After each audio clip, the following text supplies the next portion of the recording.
He was a Judas Swift. I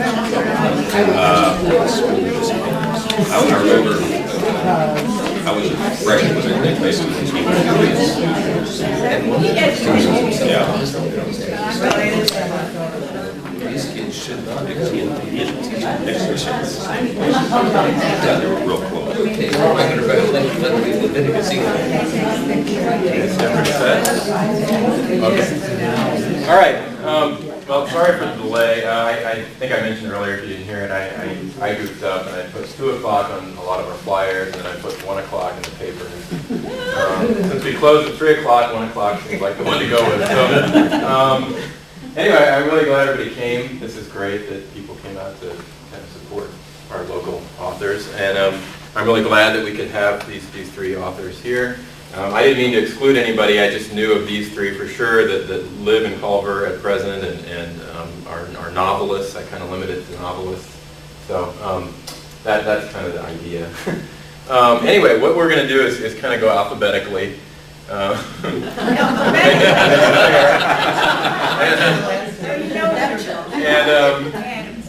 What I think we'll do is kind of let each author talk about themselves a little bit. Maybe I'll ask them a few questions.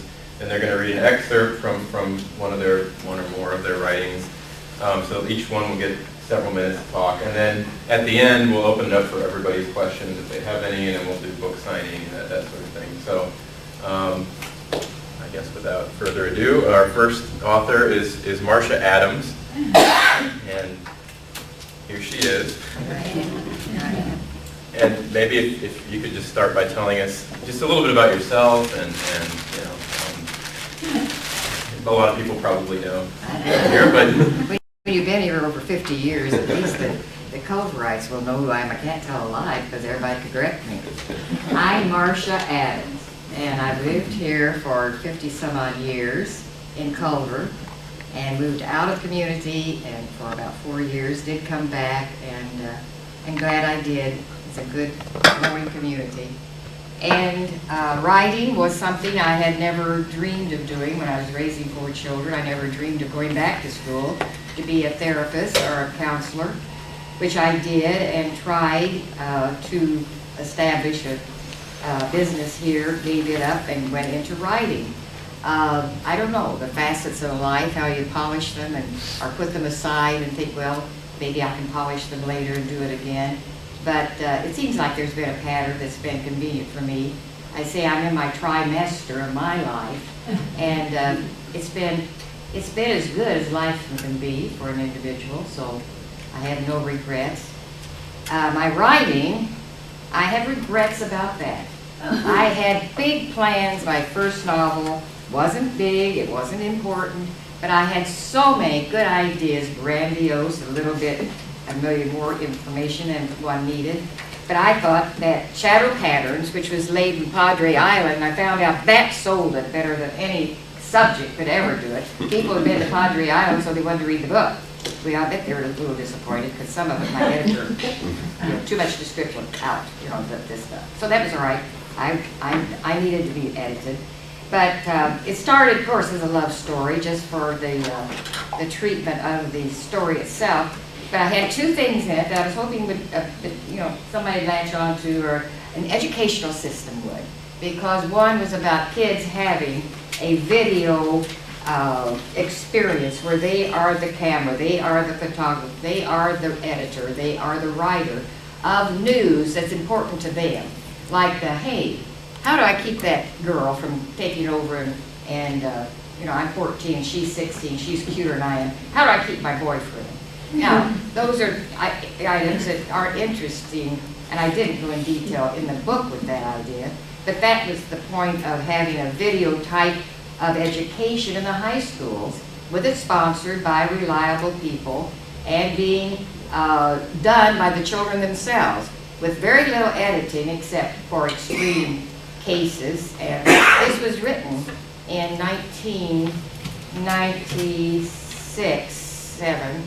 So times have changed too. AIDS was in, and I thought that was another subject that I could get through this group that children don't talk about. Parents were objecting to the children having too much information about sex, quote unquote. Now I don't think that's the problem, but you know, I mean, they're very open now, but it wasn't then.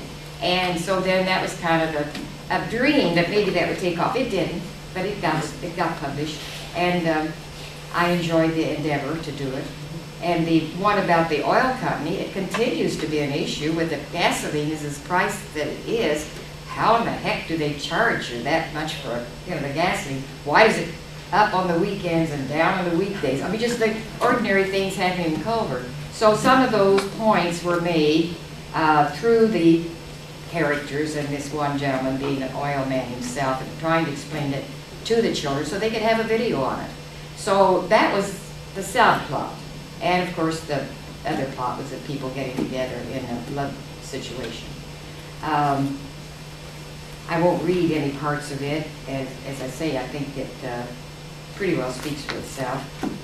But my second one, Scent of Lavender, why did I write it? Well, I guess everybody starts out with an idea. And I start out with ideas, not characters that I'm going to formulate. I start out with a thought, and the characters take over. And that's a crazy thing that you've heard people say, but that's God's truth for me. I didn't know how this gal was going to end up, or how the paraplegic was going to feel. I did know that I wanted them to meet. I did know interaction was going to be there, but I didn't know, the plot was not on a blackboard, and the plot came as I wrote, and rewrote and rewrote.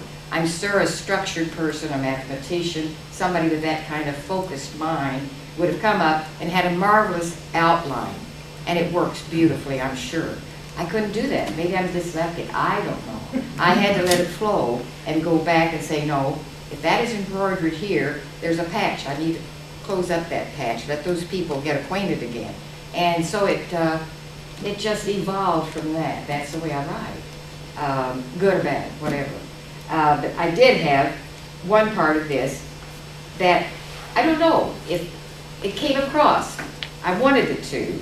But sometimes you write something and it's words until somebody else reads it and they say, that, I can kind of see how the plot was going. I got a thread there. That's going to continue. Okay.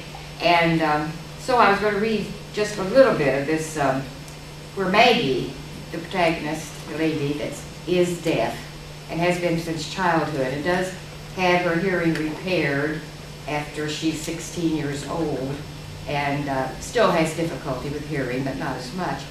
And a gentleman that is paralyzed from the neck down, the waist down, excuse me, and paraplegic, and a very fine author, well known, and you know when you write, it's wonderful. He can be in England, he can be in France, he can be, you know, that's the fun part of writing. If indeed you can write down some of the features of that country that make it so wonderful to travel.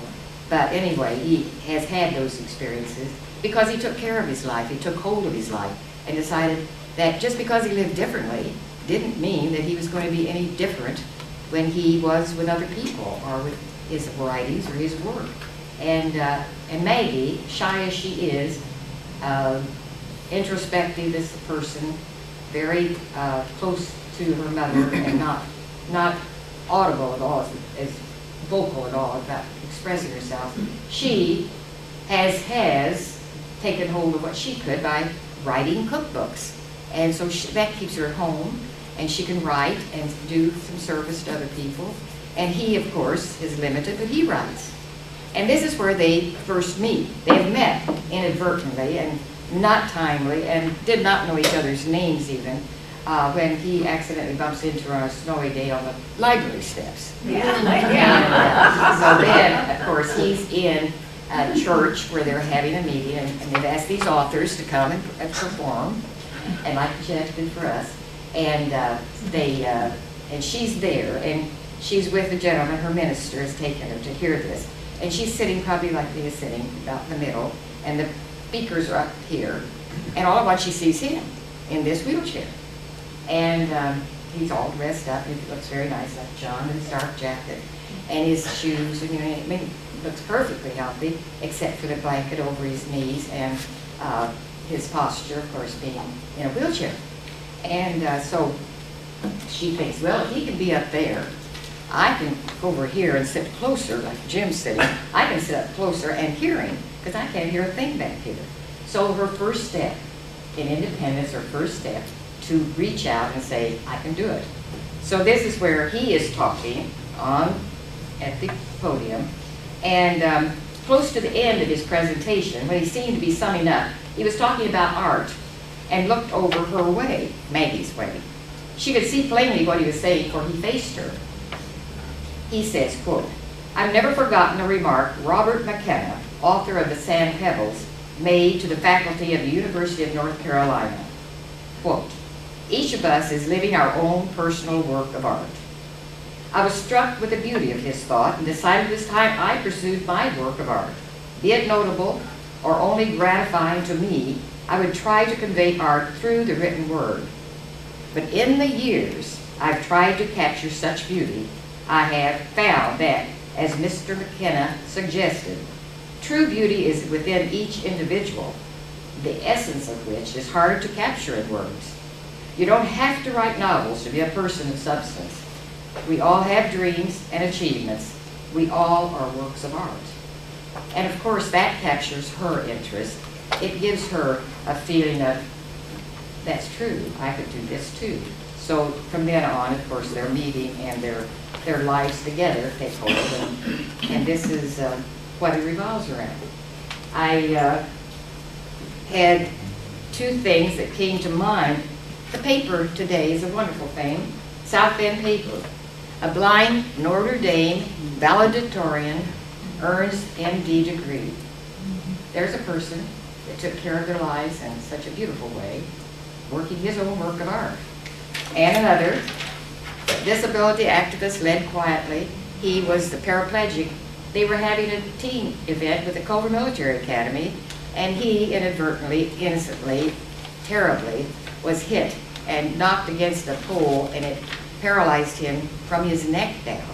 And it tells how he took care of his life, took it and ran with it literally in his mind, and became a notable teacher, instructor, what else? Just now standing, and it just died, right, not shortly. But it just fit in so well with what I tried to convey in that silly little book of mine. So I had to bring it along so you'd see that part. And I guess that's it. I have some lavender pound cake recipes that seemed to go as well as the book when I went to a book club. And I was glad to pass them on. So that's it. I think that's my story. And I do have a third one. It's like building a house. It was supposed to be in the spring. Now it's going to be in the fall when it's getting out there. But another endeavor. And yeah, it's just something that's going to be light in effect, but deeper thought if people will just hang in there and read it.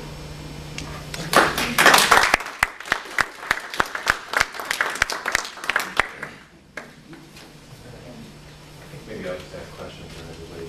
You did such a nice job of summing all that up, or do you want me to? No, do it the way you want to. Okay, well, I guess I'll just ask. I mean, I know you were. Excuse me. No, that's okay. You just had it so nicely packaged. I don't think I even need to really, but I know you were involved in counseling for a while. Yes. And then you sort of transitioned into writing, or are you still doing counseling? No. Okay, I gave up my insurance papers and my degree. I mean my accreditation. I didn't keep that up. I came back to Culver thinking that I would have that, and I was told that coming back to your hometown, it's difficult. And nobody, the trust has to be built between a client and a therapist. And so I couldn't change hats that quickly, and it just didn't work. And I found I was paying rent that I couldn't afford. So I decided. It sounds like some of what you're, it's and influenced what you're writing. Exactly, yeah, thank you, yes. And maybe that's where I was supposed to be. Here I am. Okay. Just an obvious question, but all three of you, is it difficult getting things published? I mean, you hear that it always is. Well, my first one wasn't, because it happened to be, of the family. They're on the east side, and she had a publishing company in Indianapolis, and she wanted to branch out into fiction. And this was her first endeavor, and I guess it didn't last long, but but for this endeavor, she gave me marvelous backup, and she did do it. And I mean, for the book's sake. And the second one I had done in Bloomington, and it was a self-publishing company, and it was not expensive up front. You paid to be on their books at that type of thing. And as I was telling somebody earlier, I guess it was Sandy, I think that's what's come to, Bill. People are going to publish their own works, and the only headache is having a whole thousands of books laying around in your garage, and you know, and molding if nothing else. And that was not this publisher's plan. It was a make on demand type of thing. Right. I could call and get some made up. And that's a different take too. Sure. That's according to the author, what they'd rather have. And shy about advertising of any kind, I thought that was comfortable, it was my level of comfort. But my third one, I'm going to do the same, self-published. And the one that I don't know if I do it to them, but this one's out of business in Bloomington. And they sold, the other company sold, Baxter, that's what they're doing. And they sold their business, so it really wasn't just me. But, so the third one will be a different publisher. We have another question. Okay. Marcia, mine is not a question, it's a comment. As you well know, I've read your books and have enjoyed them and have questioned you. The first book, The Shadow Patterns, had that wonderful discussion of oil in Texas. And I said to myself, how does this woman know all this stuff about oil drilling in Texas? And she told me she's a woman who, when she is hunting an answer, she finds somebody that knows about what she's speaking. And I thought that story was wonderful. Well, good, thank you. Wasn't that a friend of Betty's or My somebody sister down lives in Dallas, and 3 of her friends are oil drillers, and one is a designer, is copyrighted, like the cap that goes on so oil won't go shh, you know, it's a cap, and that, it has to be a pretty important cap. And he designed and has a copyright, or whatever the patent, I guess it is. And so those people, they were friends of my sisters, and really, oh yeah, that's where I got my But the interest. writer of that story knew about Yeah. the oil business, and I was terribly impressed. But that was from my research people, they were. And the second book, I remember that you, I paid her, you know. you struggled about how to explain what happens to paraplegics and how they possibly could have physical and emotional arrangements. And you, dare you tell how you researched that? Well, that was again, right across the street from my daughter lived a spinal surgeon. And he was a very big help to me, and I could ask questions and then pull it back in the realm of being, what I want to say, not blatantly telling secrets of people, but he was excellent in telling me how the spine works. And of course, this STEM research has gotten into the news now, and he was, you know, on the cusp of that. He said, this is going to come, Marcia. It won't come maybe in our lifetime, but people will be able to go back and if in fact they figure out how to make this legal and comfortable for all the citizens to use the things they have to use for STEM research. So that was interesting, that it was a hope. It was a Well, hope. those things that showed up in your book, I think made it so real. That's all I have to say. Thank you, my friend and my sister. Appreciate that. And again, going alphabetically, our next writer, also, as I mentioned, a Culver resident, and I believe his book is set in Indiana also, and many of you know him, his name is James Boswell. Hello. Where to start? I'm going to talk a little bit about my first book, The Sower Seeds, today. I have written a second one, but it's just sitting in a binder at home. It's done, but you asked how is it easy to get published, and I would say it's not easy. My first book, I used friends, some artist friends out in Virginia to get my first book published. As a matter of fact, that's the cover, and my artist friend painted the cover for me, and I have that painting at home in my home. I'm glad that I did it this way, because I'd have two binders full if I didn't. I write to the literary agents in New York.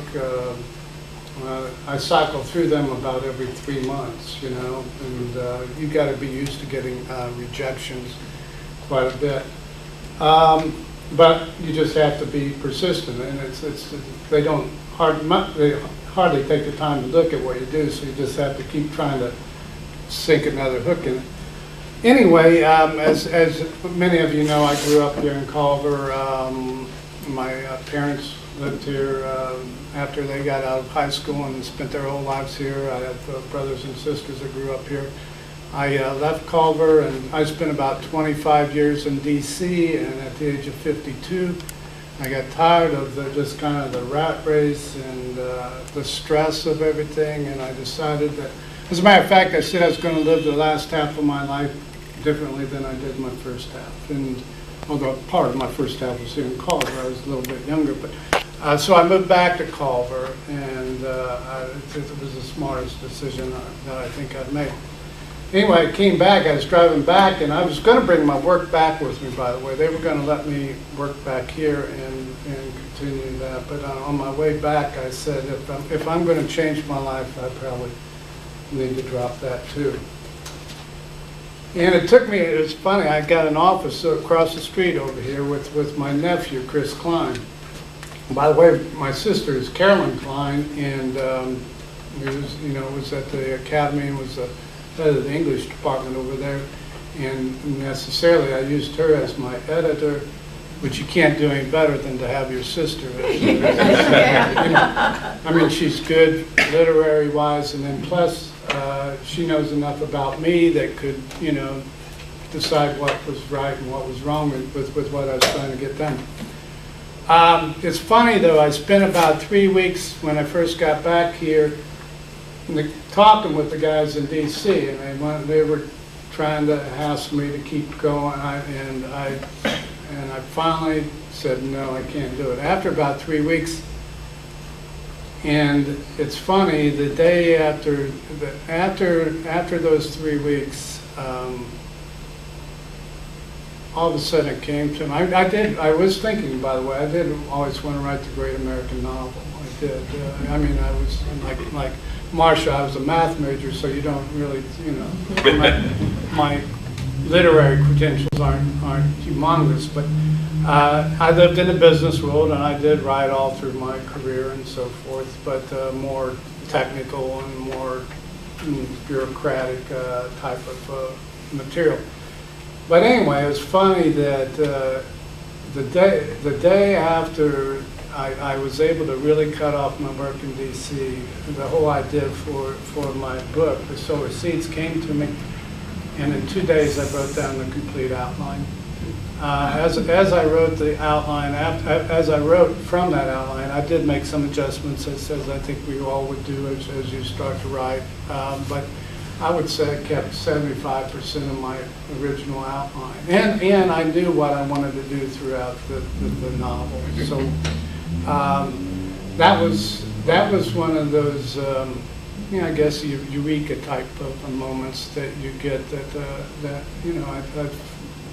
as a matter of fact, I thought I was going crazy.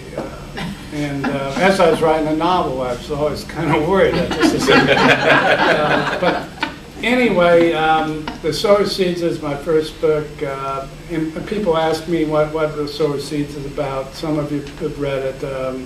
It takes place in a fictitious small old town called Jordan, Indiana, which many of you will think looks like Culver. And my second book does too. My second book is called Champion Standing. I like the second book, but it's just sitting there.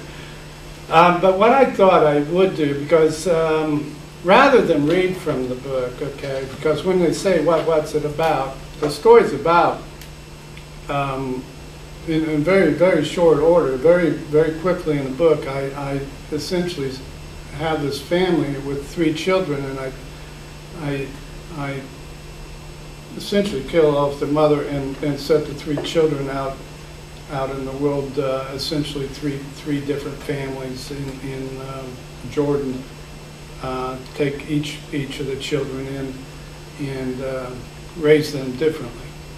So, but rather than read from the book, I will explain to you what I actually was trying to do. And in that, I'm going to lead off with a quote, or something from somebody else's book that influenced me, has influenced me in my life. And it's from Mihaly it's hard for me to pronounce his name, Csikszentmihalyi's book called Flow, which is subtitled The Psychology of Optimal Experience.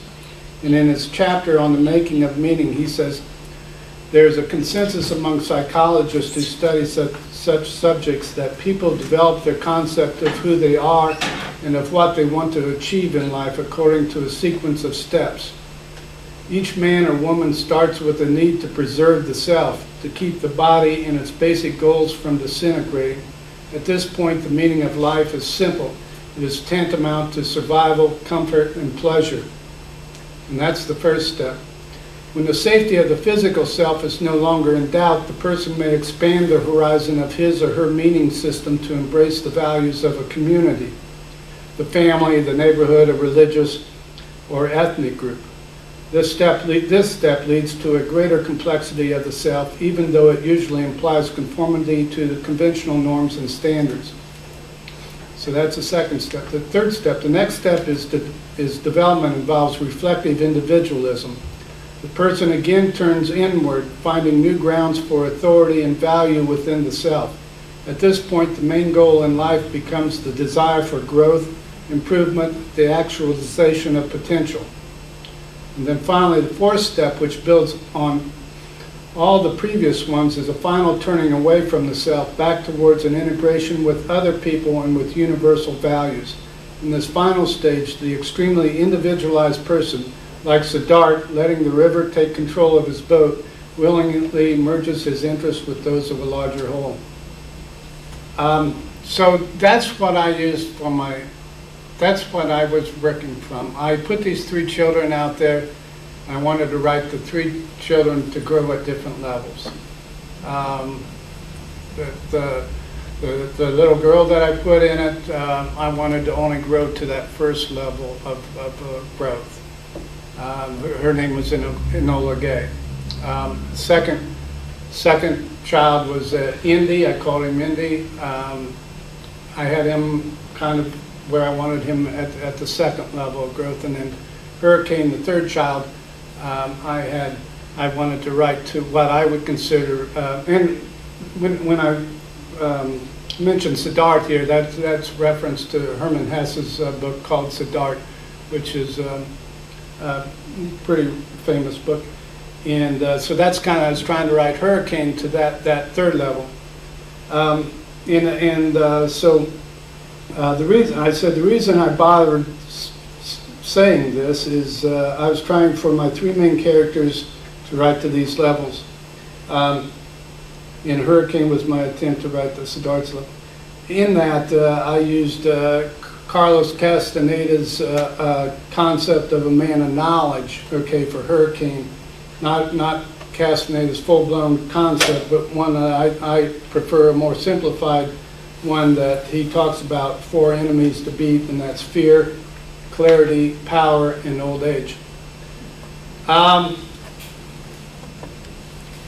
It wasn't until I started writing the novel, and it wasn't until about chapter 5 that the title for my book came to me. And what I had, if you recall, I was saying I wanted Indy. Indy I wanted tied to the second level, and that's the one where we embrace the values of a community or a family, neighborhood, or religious or ethnic group. I had Indy kind of tied. He was raised by a preacher's family, so I had him kind of tied to the religious group, okay? And I had him, as a young boy, give a sermon. And so I read the four Gospels, Matthew, Mark, Luke, and John, and I knew, I had my whole outline, and I kind of knew what I was going to try to do here. And like I said, I put these 3 children in 3 different families, and so I mean, it's amazing when I was reading. So I was going to have Indy give a sermon, so I thought I'd better read the Bible here and see what I could do. And of all that I read, I didn't think anything fit my story any better, but this one parable, and it said, the sower went out to sow, and as he sowed, some seed fell along the path, and the birds came and devoured it. Other seed fell on rocky ground where it had not much soil, and immediately it sprang up, since it had no depth of soil. And when the sun rose, it was scorched, and since it had no root, it withered away. Other seed fell among thorns, and the thorns grew up and choked it, and it yielded no grain. And other seeds fell into good soil and brought forth grain, growing up and increasing and yielding 30-fold and 60-fold and 100-fold. And Jesus said, he who has ears to hear, let him hear. I do, if you look at the acknowledgement section of my book, I do, these children, their mother is called Elizabeth. In the acknowledgement section, I do say that Liz or Elizabeth is my God figure. So essentially, I have God die off real quickly, and the 3 children are seeds that I throw out to the community. And one other thing I might point out, I mean, I bring up the Gospel of Thomas. That's one of those books that they found in 1945,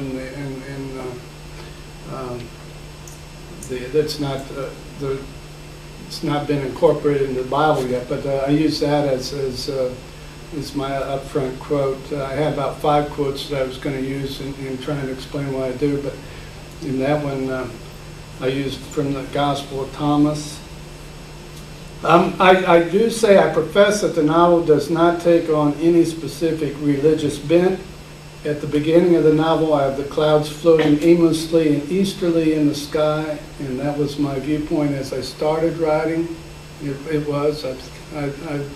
Out in D.C., I did a lot of reading of Eastern religions and so forth, and I was kind of enamored by that. But however, during my novel research, like you do, I mean, when you're in there, I'm always in looking into the internet and doing a lot of research. I came across the Gospel of Thomas, which made Jesus a much more enlightened human to me than what I was brought up in my own Christian upbringing. And at the end of the novel, then, I have the clouds overhead continue their lazy meandering to the south in the otherwise empty sky. So that's what I try to do with my novel, and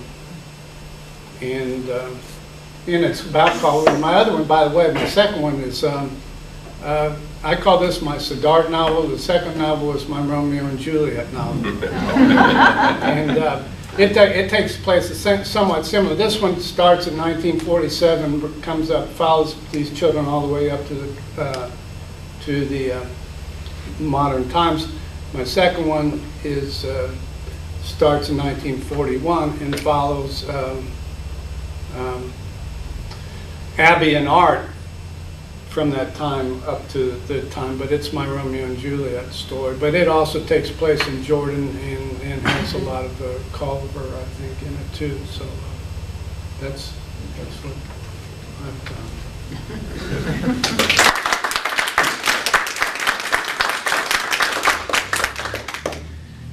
I think I will just stick to asking questions at the end. So I'd like to ask a few about that. I particularly enjoyed, Jim, the part that did the submarine duty. And I said to Bill, how did I know about the submarine? Okay, Mother. I really hadn't realized that you had that much experience. That was almost chilling to me. I'll just mention some. I write about, I use Thanksgivings in this sometimes to bring the three characters together, you know, the family, able to bring these three children who are living in separate, use of Thanksgiving setting, and then I can allow them to talk. But I did write about my experience in nuclear submarines, and it was probably, I mean, it's the most traumatic experience in my life, and I write about a specific thing in there that I think in one reason allowed me to write or think that I should write, okay, because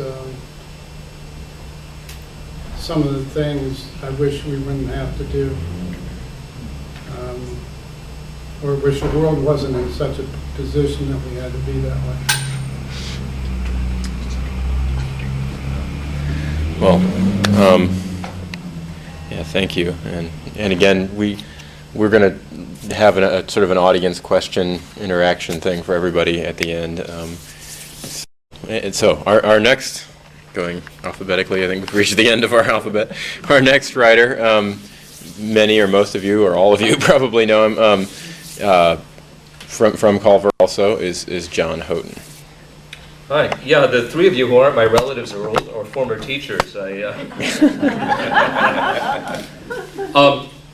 has been a good day for knowing the right people, because the fact of the matter is that both of my books, this little book of poetry that came out about 1.5 years ago, and Rough Magic, this novel that I'm just now getting copies of, are published by Dan Snow, a friend of mine from the Academy, who owns a publishing company down in Bloomington.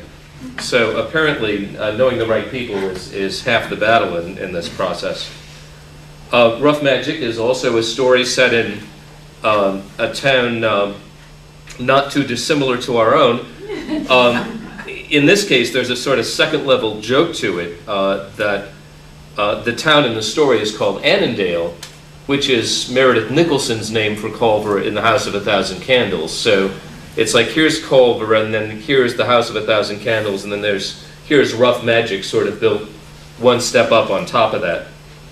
But it is a little town in northern Indiana that has a military academy.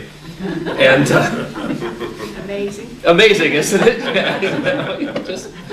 And our narrator is the chaplain of the school, but also teaches English there. So I'm just going to kind of start at the beginning of the book and try to read you the first chapter. It's been great fun. I think Colonel Payson probably had a bad influence on me over at the Academy, not by making me smoke, but by the whole idea of creating imaginary things, imaginary trains, and I've gotten carried away with creating an imaginary military academy, so I had official school hats made up with the school coat of arms, and also the website on the back. So, as I say, I've only got a few copies of the book myself, but which I'm going to be eventually. I think Mary Tangy is going to have them for sale here in town, as I know she has your things too. And I do, well, anyway, but just down the street there. And of course you can get them from Amazon and so on. But have a look at the quote school website. Eventually you poke through and there are some things about the book, but it was fun making up an imaginary school and pictures. The cannon on the front isn't really imaginary, but there are only so many cannons I could get a picture of. So. Anyway, this is chapter 1. Morning, Holiness, a voice shouted from behind me as I entered the Humanities building. Where's your coat? I didn't have to turn around to recognize the cadet who'd called. Good morning, Keeks, I answered. It's in my pocket. Aren't you going to be late for Mr. Acker's class? Climbing the marble steps 2 at a time, in accord with an academy tradition that had been old 20 years before, when I wore Annandale's blue and gray, Chris Pruitt, who was the regimental aide to the chaplain, soon caught up with me. Aren't you going to be late for yours, sir? The bell rang. Apparently, I said, but I no longer have to answer to the commandant of cadets, and the class won't start without me. Well, true, sir, Chris answered, but Mr. Acker hasn't sent anyone to the commandant for 20 years. 25, I'll bet, I said as we came to my classroom door. But that doesn't mean I can't write you up myself. Now put it in gear. "Yes, sir, see you at the soccer game." He saluted, more or less, and ambled down the hall to Jack Acker's room. Reflecting on the absolute authority enjoyed by the faculty of the military academy, I opened the door to my own classroom, a generous rectangle but crowded with a metal cabinet of AV equipment and a hole tree my father once had in the breezeway of our home.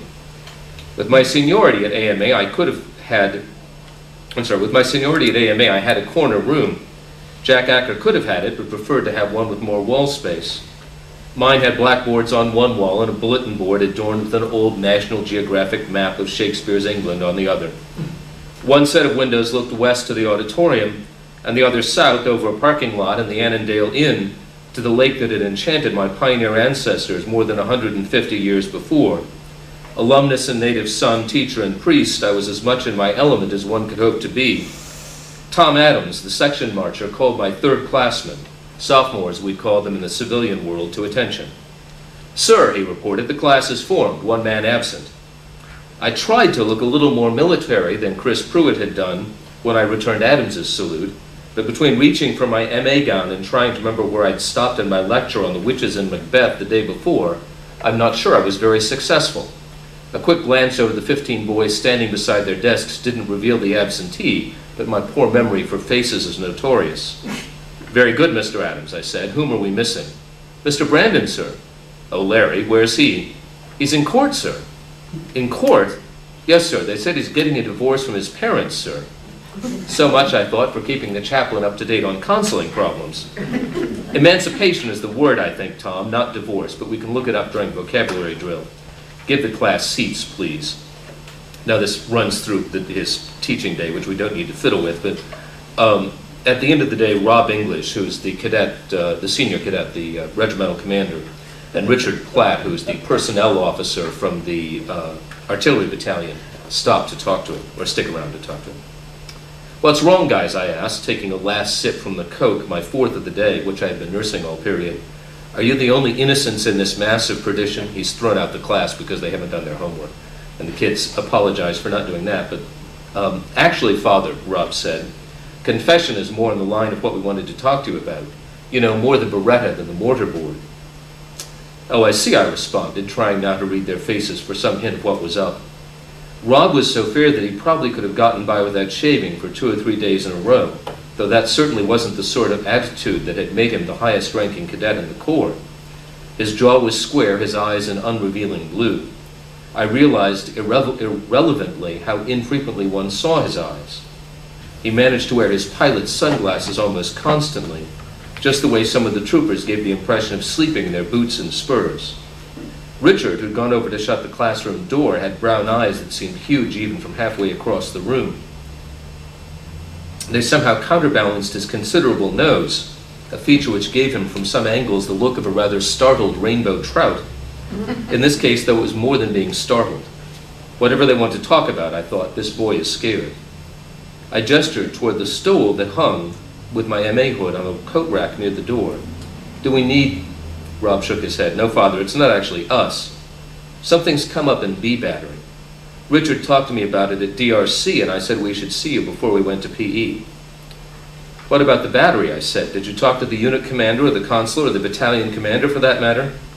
"Well, sir," Platt said, sitting by now on the edge of a desk in the front row, "as you'll see, it's not the sort of thing we wanted to have a lot of people in on. That is the point of having a personnel officer, after all, isn't it?" "Right, Father. You may want to sit down for this, though. It'll take a while. Richard had better tell you how it started."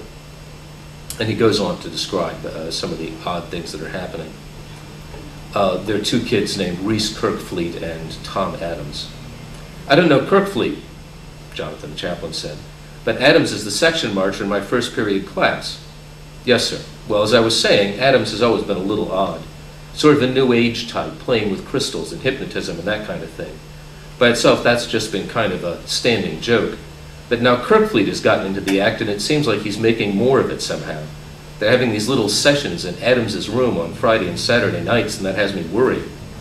"Well, why? What harm can they do with a couple of crystals and a Ouija board?" I asked. "That's not exactly it, sir. Somehow Kirkfleet is making it all into a religious ritual, and it seems to be, well, queerly convincing, at least to the younger cadets. They're beginning to draw people into this, and that's what I'm actually worried about." You make it sound like some sort of proselytizing, a great awakening, or snake handling back in the mountains. Do we really need to be worried about that? Dickie looked puzzled, but Rob had followed my sloppy reasoning. No, Father, when Richard said Kirkfleet had added religious ritual, he didn't mean Christian ritual. It isn't that they've lost any of Adams's spooky stuff, they've just made it worse. These two kids are starting a coven right here in River City. Oh, you've got to be kidding, I said, hoping actually that they were. Witchcraft in Main Barracks, I don't believe it. They both jumped to their feet. We don't believe in it either, Father, Rob said, but you'd better believe that it's happening. Sir, Richard went on, they're doing something strange, something abnormal that's sucking in a bunch of kids from my battalion. I don't know if it's witchcraft, but I know it's wrong, and those kids are my responsibility, sir.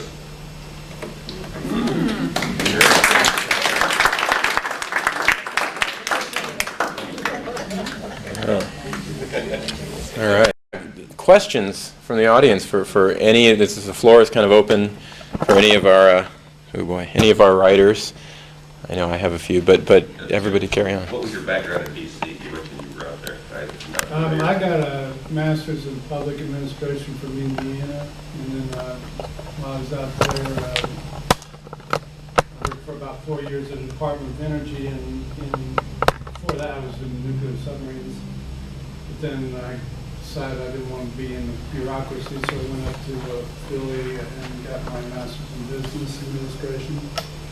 And then came back. And my last job, I was doing risk analysis on the Ginnie Mae mortgage-backed securities, which was $550 billion.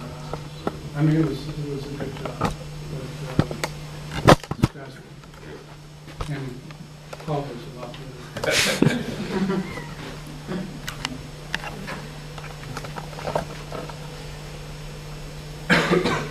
Other questions? I have a question for Mr. Houghton.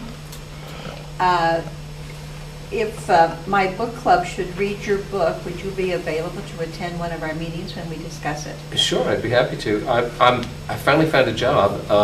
So I didn't know you were working. well, I'm moving over to Fort Wayne, but you know, if you were meeting on a weekend or something, I mean, I'm keeping my house here, so Well, we meet on Thursday. we might be able to work something out even so. But yeah, in general, yes, I'd be happy to. I have all these little vignettes in my head, having lived here forever and ever. But I remember that John Houghton was a neighbor to Ralph Osborne way back when he was a kid.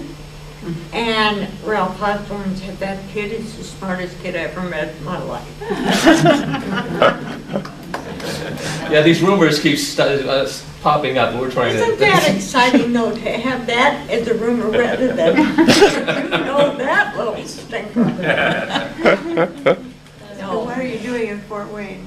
I'm going to be chair of the English department. There's a school there called Canterbury School, about 30 years old or so. So I'll be chair of the English department there. Wonderful. I noticed in the first chapter when you read, and of course if you have any familiarity with the school, you know what the initials mean. Have you explained some of the initials? Yes, things like, in fact, I skipped over it. There's actually an explanation of DRC in the text, but actually that was one of the original practical purposes of putting up a website. That there's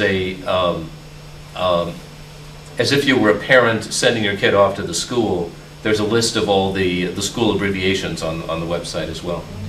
I wanted to get Annandale.com, but there's a retirement place in Virginia called Annandale Acres or something, so I had to get AnnandaleMilitary.com, which then drove the hat people crazy because it was too much language. They had to go to really small print to make it fit on the back of the hat. Anyway, AnnandaleMilitary.com has a list of all the abbreviations and also some of the funny church words, since a lot of it has church-related stuff. So those are all defined there too.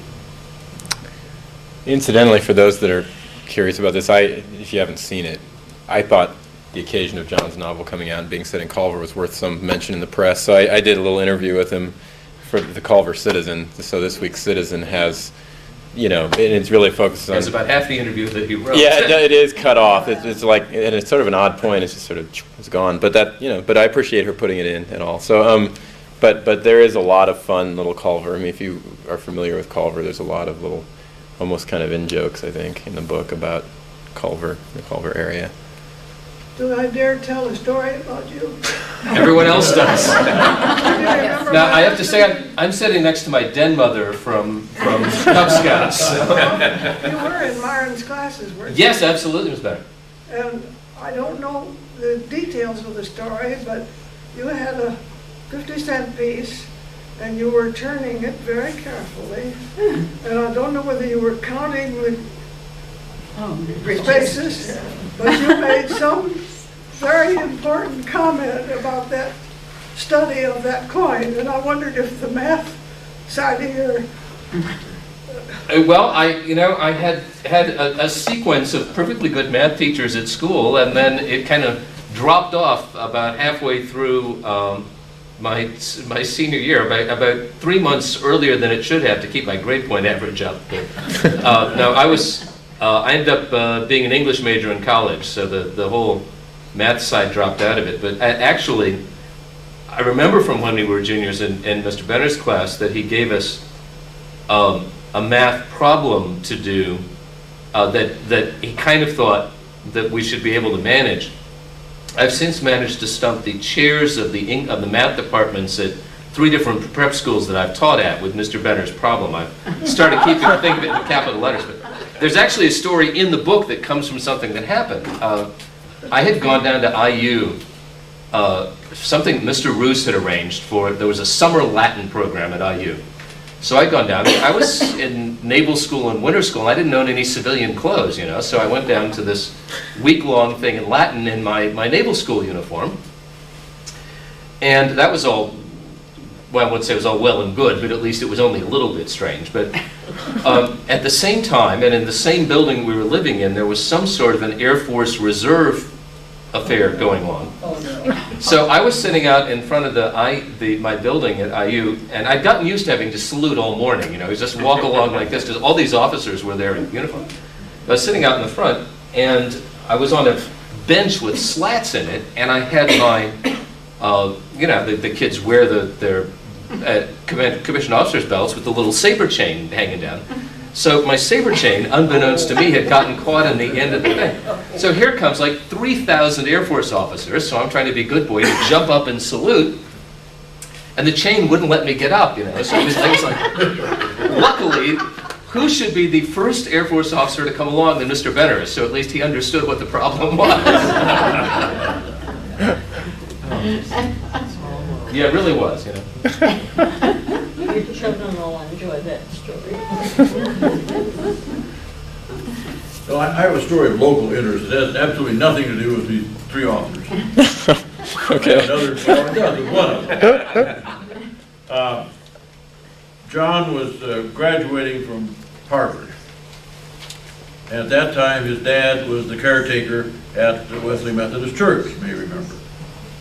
And one of his jobs was to mow the lawn. So while his folks had gone out east to Cambridge for John's graduation, Ralph Osborne volunteered to mow the lawn. Well, Ralph had on his oldest t-shirt and pants or sweatshirt or what have you. And as you know, Ralph could lapse into the country bumpkins mode at any time. So a couple came into town down School Street and needed directions of some sort, or something was going on somewhere and they needed to find out. So they stopped in front of the church and Ralph was on his tractor. And could you help us? Well, he got off the tractor and went over, and they said, well, we're looking for Gene Epley's house or something. And Ralph said, well, I just wouldn't know. He said, I'm just a substitute here. And he said, the regular janitor's going out east to his boy's graduation from Harvard. Well, they couldn't imagine how anybody graduated from Harvard. He said, I could help you, except I don't have any time. He said, I have to get dressed because I'm going to West Point for my reunion. got in the car and took off.